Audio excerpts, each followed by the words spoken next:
디모데전서 3장 3절을 같이 읽겠습니다. 디모데전서 3장 3절.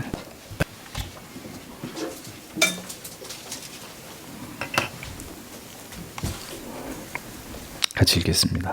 술을 즐기지 아니하며 구타하지 아니하며 오직 관용하며 다투지 아니하며 돈을 사랑치 아니하며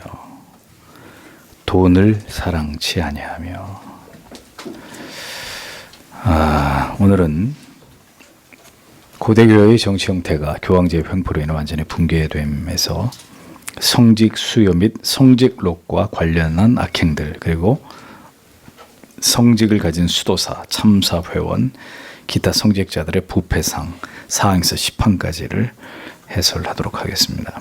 4항, 사제와 부제의 소품과 관련된 부패상입니다.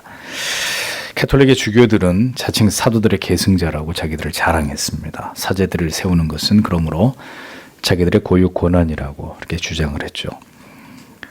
목사와 장로를 세워서 성도를 양육하고 인도했던 이 고대교회 전통들을 무너뜨리고 사제들을 세워서 제사를 수행하도록 그렇게 함으로 고대교회 아름다운 제도를 부패시켜 버렸습니다.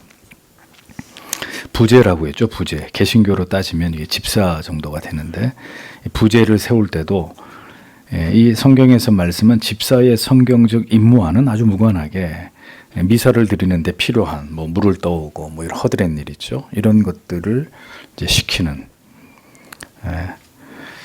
그런 일들에 이용할 따름이었던 이런 제도, 부제, 사제와 부제, 이런 제도를 직분을 만들었습니다. 주후 451년에 칼케톤 회의가 열리는데 여기서 목회적 의무가 없이 임직이 있어서는 안 된다 라는 것을 결의를 합니다. 무슨 얘기냐? 임직된 사람은 반드시 자기가 배치받은 자리에서 그 직분을 수행하는 것을 원칙으로 정한 거죠. 목회제가 없고 목회적으로 감당하는 사명이 없는데 임직을 받으면 안 된다. 지금도 이 장로교법에는 목사가 임직이 되고 난 다음에 3년 안에 사역을 하지 않으면 면직이 됩니다. 목사 안수 받은 게 자동적으로 없어지는 거죠.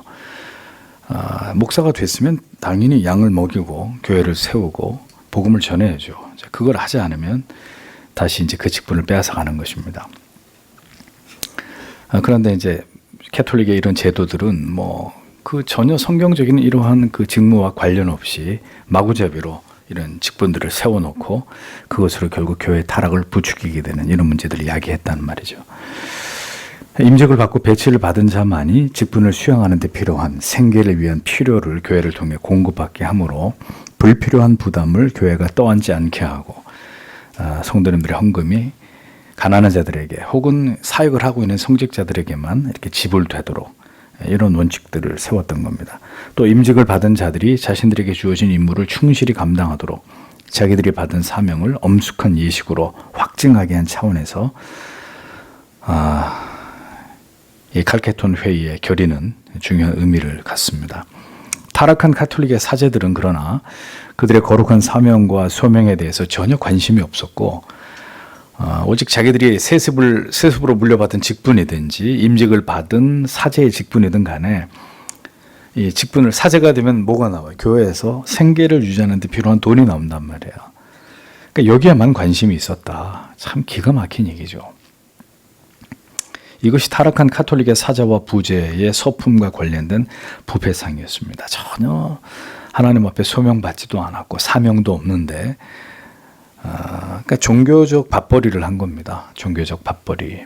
그 시대에는 이렇게 사제란 타이틀만 달면 교회로부터 성도들이 바친 헌금으로 자기들의 생계를 보장받는 게 어렵지 않았기 때문에 이제 이런 타락한 구조가 이미 가톨릭 교회 안에서부터 시작됐다는 거죠.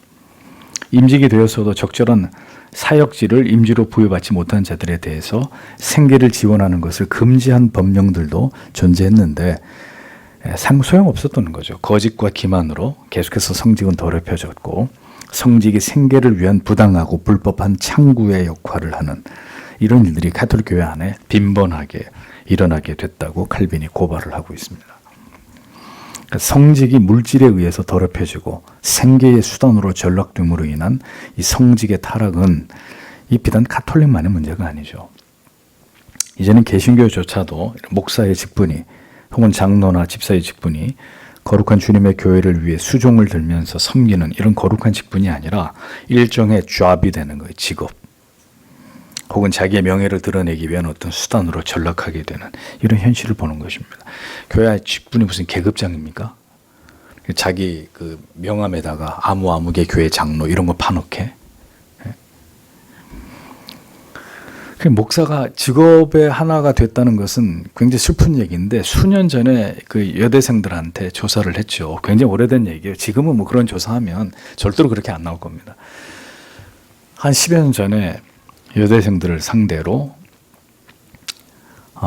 유망한 남편 직업 1위부터 10위까지 뽑았는데 목사가 몇 위였을 것 같아요? 목사가 남편이 목사이면 좋겠다. 몇 위였을 것 같습니까? 3위였었어요. 3위. 이게 이제 그 목회자의 직분이 하나의 직업으로 변질됐다는 것을 보여주는 단면인 거죠. 응?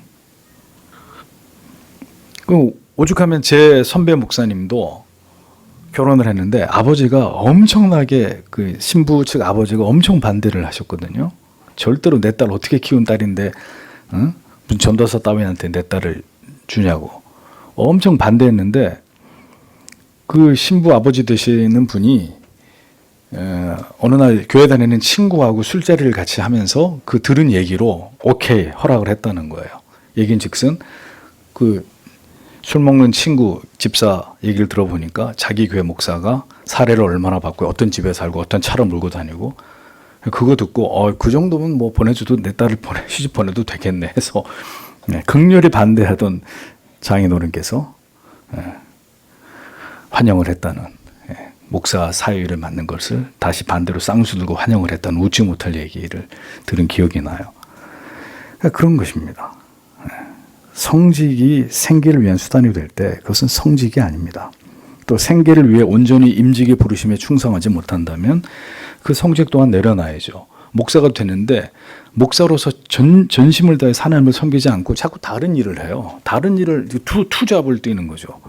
그럴 것 같으면 빨리 성직을 내려놓든가요. 그러면은 빨리 성직을 내려놓고 열심히 돈 벌면서 성도로서 열심히 교회를 섬기든가.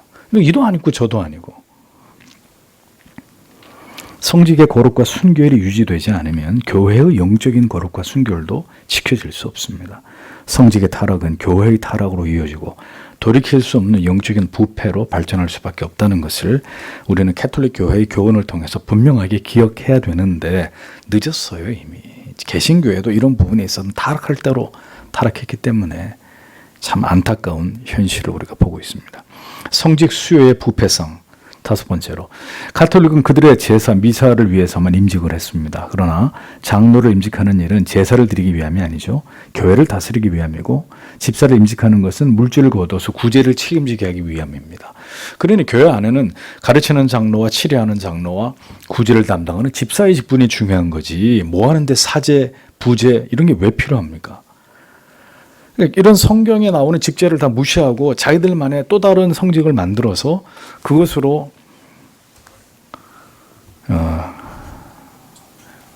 쉽게 말하면 교회 재정을 갈라먹는 이런 추악한 짓들을 캐톨릭이 했단 말입니다. 사제들은 자기들의 행위를 화려하게 치장하고 거짓으로 꾸미면서 백성들을 속여서 성도들을 속여서 존경과 추종을 이끌어냈습니다. 그렇게 종교적인 가식과 위선이 판을 치고 있었던 거죠. 그러니까 그게 가능했던 것은 가톨릭은 철저하게 교권주의잖아요. 그러니까 이 계급으로 누르는 거예요. 그래서 평신도라는 말이 어디서 나온? 개신교에서 나온 말이 아니에요. 사제 평신도, 캐톨릭에서 나온 말이에요. 달리 여러분들을 부를 수 있는 이제 적당한 명칭이 없으니까 개신교에서도 평신도 하는데 사실은 캐톨릭에서 나온 말이에요. 그냥 성도 혹은 회중 이렇게 불러야 되는데 목사와 평신도 굳이 이렇게 이제 계급으로 이걸 구분할 때 사자와 평신도 이런 개념을 썼기 때문에 이 평신도 그래서 이제 이런 말같이 평신도 주제 뭐 이런 얘기를 하는 거죠. 참 기가 막힌 말들 표현들을 하는 겁니다. 자, 주교들은 주교 대리를 통해서 후보자의 지식을 서품 전에 심사하도록 했는데 그 심사의 기준이라는 것이 유치하고 졸렬하게 이를 데 없었다는 겁니다. 이런 저급한 기준에서조차 결함이 발견되어서 사제직에서 임명되지 못하는 일들은 그런데도 일어나지 않았다. 기준 자체도 굉장히 저급하고 졸렬한데 그 기준을 가지고 사제가 될 만한 어떤 그릇을 찾는데 그 기준을 들이대고도 너는 이 기준에 합당치가 않아 해서 사제가 되지 못한 일들이 거의 일어나지 않았다는 거죠. 돈이 있거나 그 사제가 될 사람이 돈이 있거나 누가 그 사람을 서포트해주고 있는 그런 사람들이 있으면 뭐 얼마든지 사제의 소품은 가능했다는 것입니다. 서품을 수여받을 때도 사악한 조작들이 얼마든지 가능해서 지극히 형식적인 질문과 답변으로 얼마든지 성직을 수여받을 수가 있었다라는 거죠. 그렇게 공공연히 신성모독을 일삼고 하나님과 성도들을 교회를 기만하는 일들이 보편적으로 가톨릭 교회 안에서 일어나고 있었던 것입니다. 단언하건대 오늘날 목사가 되기 위해서 신학교에 입학을 하고 졸업을 하는 자들에 대해서 저는 보다 높은 기준이 제시되고 보다 엄격하게 목사 후보생들을 선발하고 목사 안수에 대한 지금보다 훨씬 더 까다로운 심사가 이루어져야 된다고 저는 강력하게 주장하는 바입니다. 할 수만 있으면 이런 일에 저도 어느 정도의 시간이 지나면 이렇게 관여하고 그럴 수 있는 기회가 오면 좋겠습니다만 올지 안 올지는 모르겠어요. 그렇게 하면 교회가 커져야 돼요. 제가 힘이 있어야 목사 안수하는데 그 위원회에 들어가가지고 죄송한데 이 사람은 목사로 부적격합니다. 이렇게 할 수 있거든요. 다 걸러내야 돼요. 다. 그러니까 신학교 공부하러 신학대학원에 입학할 때부터 교수들이 엄격하게 상담해서 이 사람이 소명받은 사람인지 아닌지 정말 목사가 될 만한 자질들을 가지고 있는 사람인지 전방위적으로 검토해서 대다수의 사람들을 집으로 돌려보내야 돼요. 그러니까 왜 이게 입학 정원제 이런 게 신학교 안에서도 존재하는지 모르겠어요. 그런 게 왜 필요합니까? 하다가 자격 미되는 사람들을 다 잘라내서 예를 들면 100명을 모집했어도 마지막에 졸업시키든 한 10명만 졸업시키고 이렇게 해야 참된 목회자들이 나올 거 아니에요. 안 된다고요. 근데 그게 아무리 얘기해도 안 된다고요. 그러니까 이런 부패의 만연은 이제 가톨릭만의 문제가 아닙니다. 이러한 부패에 대해서 개혁의 칼을 대고자 하는 자들 그때나 지금이나 정치적으로 매장당하는 거예요. 사라지는 거예요. 그때 당시 이단으로 몰아서 다 죽였어요. 여기에 대해서 토를 달고 이걸 개혁하려고 하면. 지금도 마찬가지입니다. 지금도 다르지 않아요. 지금도 개신교 안에서 이렇게 정치적으로 제거되고 이렇게 물러나게 되는 이런 일들은 참 이런 일들이 교회 안에서 왜 일어납니까? 한마디로 얘기하죠. 하나님을 절대로 두려워하지 않기 때문입니다. 하나님의 살아계심을 믿지 않을 때 일어날 수 있는 일들이에요. 그럼 끝난 거죠. 캐톨릭이든 프로테스탄트든 이런 일들이 비일비재하게 교회 안에서 그냥 아무렇지도 않게 한 총회와 노회와 이런 데서 버젓이 일어난다는 것은 하나님이 그 가운데 계시지 않는다는 거예요. 그러니까 결국은 가톨릭 그렇게 썩을 대로 썩어서 결국 하나님이 다시 교회를 개혁하시기 위해서 개혁의 횃불을 지켜들게 하시는 일이 일어날 수밖에 없었잖아요. 6번째, 성직록의 비리입니다. 성직을 받은 자들이 녹을 받는 문제는 과거나 지금이나 참으로 타락과 부패와 연결되지 않을 수 없는 이런 문제였다는 걸 보게 됩니다. 성직의 매매는 이미 가톨릭 교회에서 시작해서 지금의 프로테스탄트 교회까지 예외 없이 일어나는 부패상입니다. 성직이 교회를 통한 철저한 검증 없이 성경적 모든 지침과 원리에 근거하지 않고 주어질 때 반드시 이를 통해서 교회가 부패하게 되고 타락하게 되는 일들이 피할 수 없게 되었다라는 거죠. 소송을 통해서 사제의 직분을 얻는 경우 성직을 매직하게 되는 일, 아첨과 아부를 통해서 성직을 받고 성직을 유업으로 혹은 세습으로 물려받는 일, 이미 캐톨릭에서부터 시작해서 개신교는 깨끗하냐? 개신교는 세습 없냐? 똑같은 짓을 하고 있다 이겁니다. 똑같은 짓을. 근절되지 않아요. 이 교회의 타락과 부패는 이걸 후벼 파서 드러내고 정말 이런 추악한 역사를 써내려가지 않기 위한 범교회적인 노력이 수반되지 않는 한은 안 바뀌어요. 대형 교회부터 시작해서 다 아들들한테 세습하잖아요. 당시에는 그렇게 성직록을 받기 위해서 직업적으로 사제가 되고 사제가 되기 위해서 모든 불법하고 타락한 방법들이 동원되는 일들이 다반사였습니다. 그러니 어찌 교회가 올바로 설 수 있으며 구원의 참된 복음이 선포돼서 죄인들이 구원을 받게 되는 일들이 교회를 통해서 일어날 수가 있겠습니까? 불가능한 얘기죠. 다 썩는 거예요. 다 같이 그냥 멸망의 길로 가는 거죠. 거기에 무슨 구원이 있겠어요. 그러니까 그 가운데 정말 신앙의 양심이 살아서 성경을 읽는 가운데 성경은 그렇게 말씀하고 있지 않은데 왜 가톨릭은 우리한테 이렇게 진리를 가르치느냐. 이런 사람들이 그 견딜 수 없는 양심의 가치액을 통해서 꿈틀꿈틀거린 거죠. 그리고 소리를 내다가 제거되고 죽임을 당하고 계속 그 교회 개혁에 대한 필요성이 무르익었던 겁니다. 가톨릭의 내부에서. 그러다 하나님이 결국 루터를 통해서 하나님이 그 일을 이루신 거죠. 그 전에도 그것에 대한 문제점을 알고 계속 교황을 향해서 소를 높인 사람들이 있었다고요. 그런 사람들이 다 이단으로 제거가 됐죠. 교회가 어떻게 몰락의 길을 가게 되었는지는 가톨릭의 부패를 통해서 명확히 우리가 그것을 알 수 있습니다. 분명 교회 개혁을 통해서 다시 성경으로 돌아가야 될 당위를 너무도 잘 알고 있는 개신교회조차도 이제는 그 어리석음을 답습하고 있기 때문에 통탄을 금할 길이 없는 시대가 되고 있습니다. 왜 이렇게 시대가 어두워지냐고요? 교회가 빛을 잃었으니까 그렇죠. 돈 말하면 잔소리죠. 개혁의 길은 정말 요원한 것일까? 저는 요즘에 많이 고민합니다. 교회가 다시 이 본질을 회복하는 것은 불가능한 것인가? 그럼 어떻게 이 시대에 주님의 교회를 세워가는 것이 맞는가? 주께서 부디 다시 교회들이 개혁되고 성경의 진리로 돌아갈 수 있도록 하나님께서 이 시대 교회를 통해서 역사해 주시기를 성도 여러분 잊지 말고 기도하셔야 됩니다. 이거는 그냥 해도 그만 안 해도 그만이 아니라 반드시 기도하셔야 됩니다. 역사적으로 전통적으로 인정받을 수 있는 교회가 이제 단 하나도 남지 않고 다 없어질 수도 있어요. 7번째, 엄청난 악행들. 한 사람이 말입니다. 대여섯 개 교회에 임직을 하고 군주들이 어린 아이들을 수도 원장과 주교직과 대주교직에 임명을 할 정도로 가톨릭 교회는 부패했습니다. 물론 지금은 안 그렇죠. 지금은 이렇게 대놓고 이렇게 무지막지한 무식한 짓을 하지는 못합니다. 이제 시대가 바뀌었잖아요. 근데 초창기에 계신 가톨릭은 이 정도까지 교권을 휘두르면서 이런 말도 안 되는 그런 횡포를 일삼았다는 겁니다. 교회 법을 정하는 고위 성직자들은 77개의 성직록을 모두 차지하고 있었다. 다 이렇게 걸어놓고 다 녹을 받고 있었단 말입니다. 이렇게 교회가 타락할 때 성직과 돈은 깊이 유착이 되어버리는 일들이 예외 없이 발생했다는 것을 교회 역사는 우리에게 분명히 보여줍니다. 이제 이걸 세상 사람들도 알기 때문에 종교인 과세를 만든 거예요. 너희들 다 도둑놈이잖아. 응? 긴가 아닌가 한번 털어볼까? 종교인 과세 만들어서. 그러니까 세상이 다 교회를 다 들여다보고 다 교회가 그런 짓을 한다는 걸 알고 이 법을 만들어가지고 이제 교회들을 감독하고 감시하는 이런 세상을 만든 거예요. 세상도 다 알 지경이 된 거죠. 담임 목사가 마음대로 교회 재정을 주무르는 이런 일들을.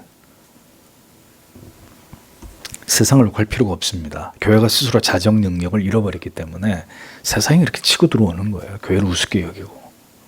어떡할 겁니까 이거.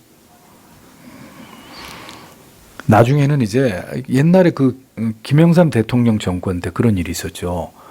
몇 평 이상은 교회로 임대하지 않겠다는 법을 만들었어요. 김영삼 전 대통령 교회 장로님 아닙니까? 그래서 몇몇 교회 목사님들이 그 청와대 방문을 해가지고 이 법은 없애줘야 돼. 당신이 명색이 장로인데 어떻게 교회가 상가에 임대하려고 그러는데 몇 평 이상 되지 않으면 임대를 해주지 않은 이런 법을 만들고 이렇게 교회를 탄압하느냐. 그렇게 해서 그 탄원서를 들고 올라갔는데 못 만났어요. 그 책상 위에 놓고 나왔는데 나중에 비서가 그래요. 보지도 않고 찢어버렸다고.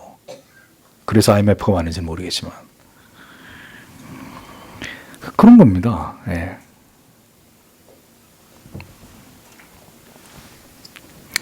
자, 그래서 그럼에도 불구하고 이제 이런 부분에 안전장치를 하지 않은 이유가 그럼 뭐냐. 성직과 돈이 유착될수록 교회가 문제가 생기는 게 분명한데도 안전장치를 하지 않은 이유가 뭐겠습니까?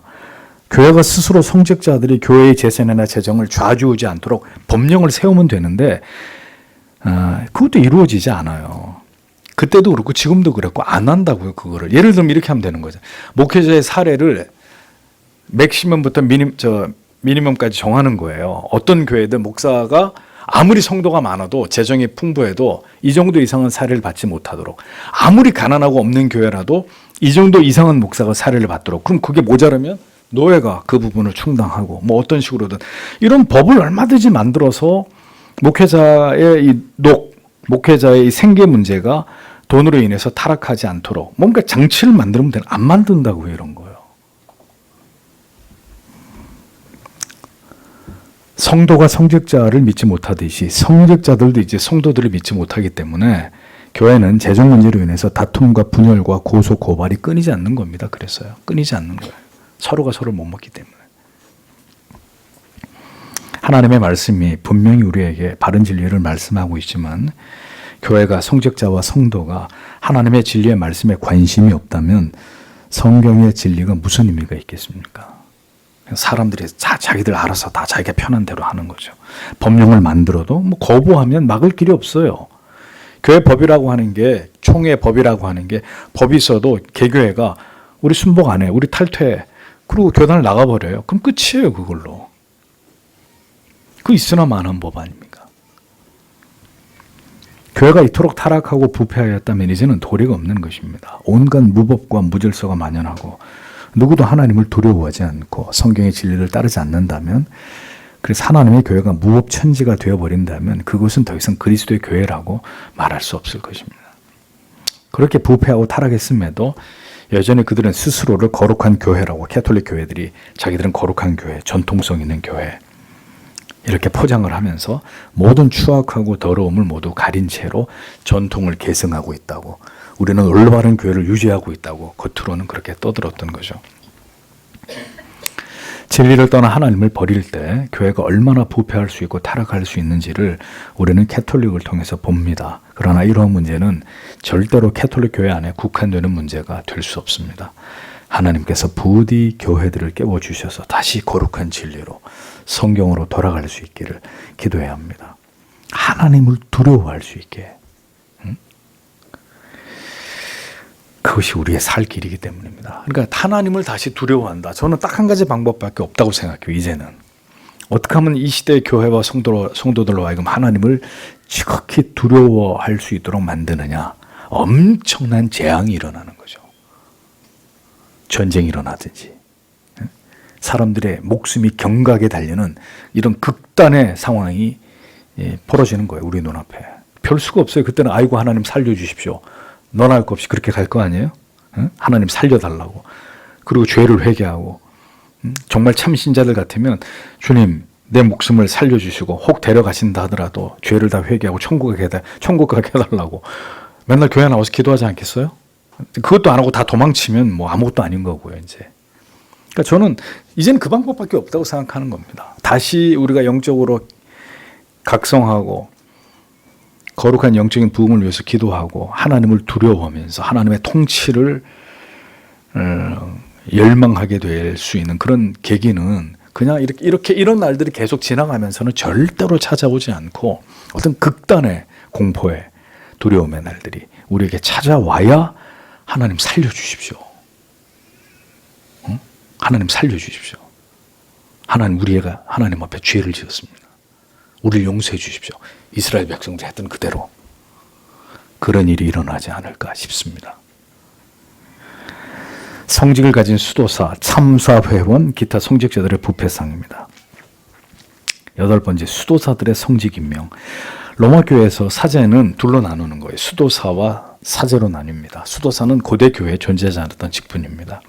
수도사는 사제가 될 수 없고 사제 또한 수도사를 겸할 수 없습니다.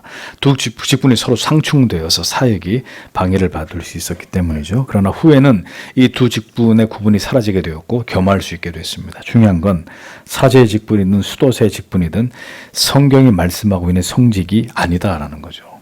성경이 말씀하는 성직이 될 수 없다라는 겁니다. 그러니까 그들은 마음대로 이렇게 성직을 더럽혔고 그 본질적인 임무를 버렸습니다. 성직을 통해서 불경과 신성 모독을 범하고 교회와 거룩한 직분을 세우신 하나님의 의도와 목적을 완전히 저버렸습니다. 수도사와 사제, 분명히 그들에게 성경이 명한 바는 다르지만 그들은 그 목적을 따라서 직분을 수행하지도 않았고 직분을 받지도 않았습니다. 한마디로 성직을 그렇게 우습게 여겼다는 거죠. 우습게. 그러니까 그 증거가 뭐냐면은 프랑스의 갈멜 수도원 같은 경우 유서 깊은 수백 년이 된 거기는 한 번 들어가면 죽어야 나오는 곳이에요. 한 번 수도사가 되겠다고 들어가면 못 나와요. 살아선 못 나와요. 그런데 그런 수도원의 지하의 우물에 나중에 그 우물 바닥을 보니까 수백 개의 영아 유골이 거기서 발견이 된 거죠. 그러면 그 우물의 영아 유골이 왜 거기 수많은 아이들이 이렇게 수장이 됐느냐? 수도사하고 수녀 사이에 태어난 아이들이에요. 근데 그 존재가 밝혀지면 안 되니까 다음 우물에 빠뜨려 죽인 거죠. 성직을 우습게 여기는 거죠. 그럼 뭐하러 그런 짓을 해요? 그냥 세상에서 살지. 왜 그런 가장 거룩한 척을 하면서 가장 추악한 짓들을 하고 그걸 은폐하고 속이고 그게 뭐하는 짓들이냐 말이죠. 오늘 교회가 부여한 목사와 장로와 집사의 직분을 그렇게 가볍게 여기는 자가 있다면 다시 얘기합니다. 캐톨릭을 뭐라 그럴 게 아니라 오늘날 교회가 부여한 목사, 장로, 집사의 직분을 그렇게 가볍게 여기는 사람들이 있다면 직분을 받은 자로서의 그의 신앙과 삶의 모습이 도무지 성경이 말씀하는 그 기준에 미치지 못한다면 가톨릭이 범한 하나님을 멸시하는 죄를 동일하게 범하는 것일 수 있다. 우리 이렇게 생각해야 됩니다. 그러니까 성직을 우습게 여겨서 자기들 마음대로 그렇게 했던 그들과 뭐가 달라요? 그러면 뭐가 다르냐고요? 세속 사제들의 부패상입니다. 사제들 중에 일부는 성직록을 받는 자들이었습니다. 사제 직분을 통해서 생계를 유지했다는 거죠. 나머지는 미사를 집례하고 또 미사 시간에 성가를 부르고 이러면 그 수고에 대해서 합당한 사례를 받아가지고 생계를 유지했어요. 그러니까 사제들 중에서는 교회에서 미사를 집례하는 사람도 있었지만 그 외에 다른 일을 하면서 사제인데 다른 일을 하면서 녹을 받는 이런 사람들도 있었단 말입니다. 성직록을 받는 자들은 임지에서 교구를 담임하면서 영혼을 돌보는 이런 목회의 직분을 가진 사람이나 성가를 부르는 사람들, 참사회원, 교구, 사제, 고위 성직자, 지도신부 갖가지입니다. 아주 종류도 다양합니다.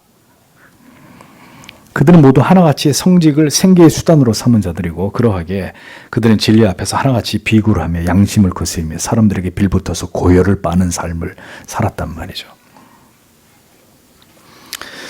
여기는 목사는 교회의 목회자 외에 교회 안에 다른 직분을 받은 분들이 교회의 녹을 받는 걸 반대합니다. 예를 들면 성가대 지휘자가 교회 월급을 받습니다. 왜? 전공자라는 이유로. 그 교회 솔리스트, 성가대하는 솔리스트들이 사례를 받습니다. 왜? 전공자, 노래를 굉장히 잘한다는 이유로.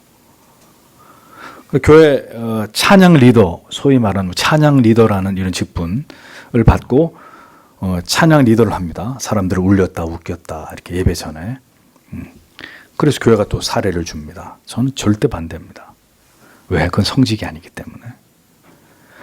아니 내가 성악 전공자인데 이렇게 교회에서 노래하고 받으면 안 되죠.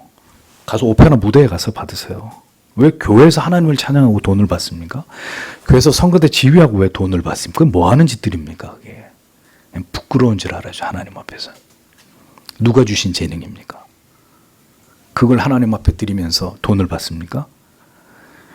도대체 뭘 하는 짓들인지 모르겠는 거예요. 제가 이런 거에 대해서는 젊었을 때부터 제가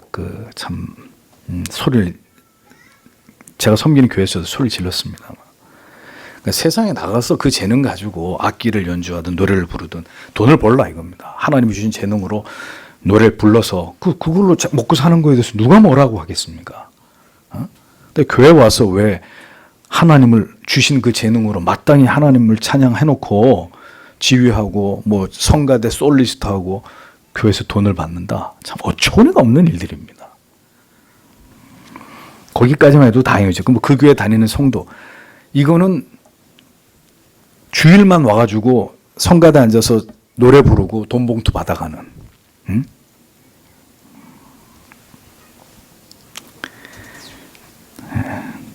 도저히 용납할 수 없는 일들입니다. 그러니까 하나같이 이런 교회에서 이렇게 노래 부르고 돈 받고, 캐톨릭이 그랬다니까요. 성직을 생계의 수단으로 삼고 많은 직분자들 만들어가지고 교회가 그들에게 녹을 주고, 네. 결국 생계의 문제, 돈의 문제에 자유롭지 못한 것이 성직이 타락하게 된 원인이고, 그러한 성직은 결코 성경의 지지를 받을 수 없는 것이기에 가톨릭 교회는 이같이 총체적 몰락의 길을 갈 수밖에 없었다는 것입니다. 교회에서 헌신하고 세상에서 열심히 일하면 하나님이 그에게 길을 열어주시겠죠. 도저히 분간을, 그러니까 이런 것을 성도님이 요구하지는 않았을 거라고요. 교회가 어디 뭐 우리 교회 반주자 없는데 데려다가 돈 주고 반주시키고, 이렇게 교회가 그걸 이렇게 그렇게 하도록 하니까 이제 그렇게 된 거죠. 누가 처음부터 그렇게 하면서 돈 달라고 요구했겠어요? 교회가 모집을 하고 우리 교회 성가대 일주일에 4번 지휘하고 한 달에 200만 원 뭐 이렇게 제안을 했으니까 그걸 보고 와서 하는 거죠. 그러니까 이런 거에 대한 원칙도 없고 기준도 없고, 옛날에 가톨릭 교회가 어떻게 해서 부패하게 되는지 이런 거에 대한 지식도 없고, 그러니까 why not이에요. why not? 왜 안 돼? 안 될 게 뭐가 있어? 무지하면 그 용감한 겁니다. 칼빈은 한마디로 이같이 추악하고 더러운 사제직을 인정하지 않았습니다. 그것은 성경이 말씀하는 고대 교회의 전통 속에 감독, 목사의 직분과 전혀 다르고, 그렇게 성직을 임의대로 만들어 부패하고 타락시킨 것에 대해서 분노를 표하고 있는 것을 보게 되죠. 가톨릭 교회의 모든 직제와 직분 그 자체가 이미 성경의 진리에서 벗어난 것이라는 것을 우리가 알 필요가 있습니다. 그렇게 그 시작부터 그들은 성경에서 벗어난 길을 걸어서 여전히 그 길을 지금까지 고집하고 있잖아요. 그러하기에 가톨릭과 개신교는 절대로 하나로 합쳐질 수 없고 함께 길을 갈 수 없는 것입니다. 우리는 우리의 눈에 흙이 들어올 때까지 개신교와 가톨릭이 합치는 운동을 반대할 겁니다. 절대로. 가톨릭이 자기들의 교리를 다 버리고 이런 모든 잘못된 것들을 버리고 성경으로 돌아온다면 모를까. 우리와 동일한 신앙의 고백으로 돌아온다면 모를까. 근데 그런 일은 절대로 일어나지 않을 거 아니에요. 성직의 남발과 부패상 10번째로 가톨릭이 만든 직분들, 참사회원이니 뭐 지구장이니 부속 예배당 사제이니 참사회장이니 이런 직분들 모두가 동일한 부류로 모두 성직록을 받은 타락한 직분들이었다.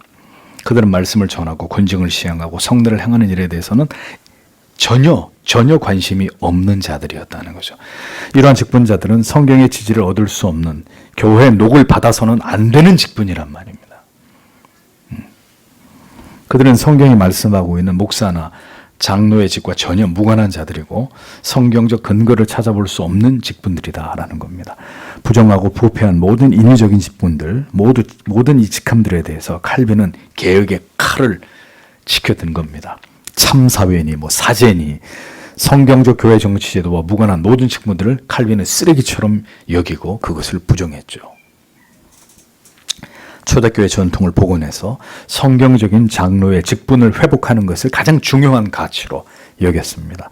성경의 지지를 받을 수 없는 가톨릭에 의해서 만들어진 모든 직분들은 모두 거짓된 것이고 그리스도의 교회와 그 거룩한 제도를 더럽히는 것이라고 분명하게 이 부분을 지적하고 있는 것을 볼 수 있습니다.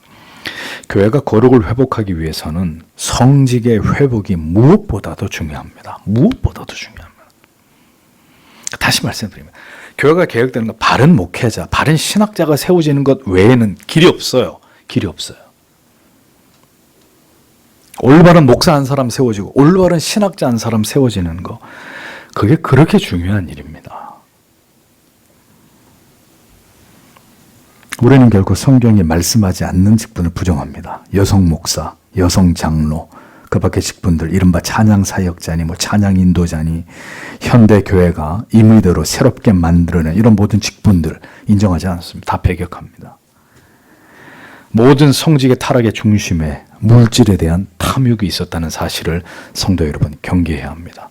목회자뿐만 아니라 성도 여러분들도 마찬가지입니다. 물질에 대한 탐욕과 탐심, 허영과 사치를 경계해야 합니다. 이 모든 것이 교회의 순수성과 신앙의 거룩을 무너뜨리는 이유가 될 수 있다는 것을 기억하십시오. 개탄스러운 것은 가톨릭의 이 모든 부패와 타락을 고발하는 기독교 강요의 내용이 이제는 더 이상 가톨릭만의 문제가 아니라는 것을 부정할 수 없는 현실을 우리가 맞고 있다는 겁니다. 어떤 계기를 통해서든 이제는 개신교가 다시 개혁되는 일들이 반드시 일어나게 되기를 우리는 기도해야 합니다. 모든 그릇된 관행들이 타파되고 다시 성경의 본질로 돌아가려는 영적인 각성이 너무 늦기 전에 이 시대의 교회들 안에서 일어나게 되기를 기도해야 합니다. 성도 여러분, 하나님의 교회가 거룩과 순교를 지켜가기 위해서 무엇이 중요한지를 언제나 생각하셔야 됩니다. 그냥 교회를 다니시면 안 되고 그냥 예수를 믿으면 안 되고, 그리고 여러분의 목사를 위해서 끊임없이 기도하셔야 돼요. 다시 말씀드립니다. 목사한 사람이 타락해버리면 그 교회가 어떻게 되겠어요? 한 교회가. 응?